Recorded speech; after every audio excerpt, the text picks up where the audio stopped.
بسم الله الرحمن الرحیم. څلرویشتمه ورځ. هغه خبر چې زما یو ملګري راوړ.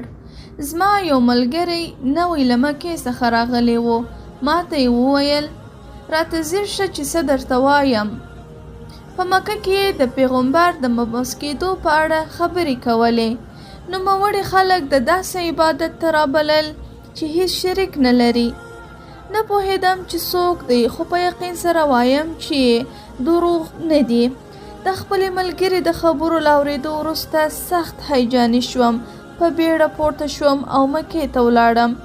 په مکه کې مې څو ورځې له چا سره خبرې ونه کړې. هر څه مې په دقت سره وڅېړل. خلک په خپلو کارونو بوخت وه. هیڅ ځانګړي څه نه لیدل کېدل. یوازې له ځینو کسانو مې واورېدل چې محمد صلی الله علیه وسلم د چا په اړه خبرې کړې دي. په بازار کې د ګرځېدو په مهال ما د محمد صلی الله علیه وسلم په اړه له څو کسانو پوښتنې وکړې، خو یوه هم ځواب رانه کړ. وروسته مې د هغې ځای له یو ځوان سره وپېژندل. نوم یې علي و. په ډېر کم وخت کې له یو بل سره صمیمي شولو.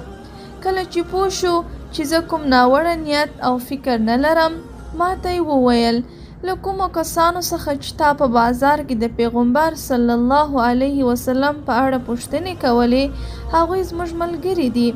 زموږ لپاره د پیغمبر صلی الله علیه وسلم امنیت له بل هر څه مهم دی. دا چې ته بېګانه یې او هغوی نه پېژندلې، نو ځواب یې در نه کړ. له دې خبرو وروسته علي رضی الله عنه زه د پیغمبر صلی الله علیه وسلم او د مسلمانانو د راټولېدو ځای ته بوتلم. پیغمبر صلی الله علیه وسلم له دې امله زما تود هرکلی وکړ چې د مسلمانېدو پرېکړه مې کړې وه.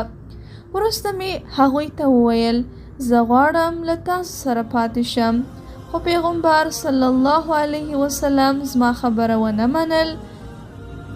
آیا ما ناسمه خبره کړې وه؟ ولې زما وړاندیز قبول نه کړ؟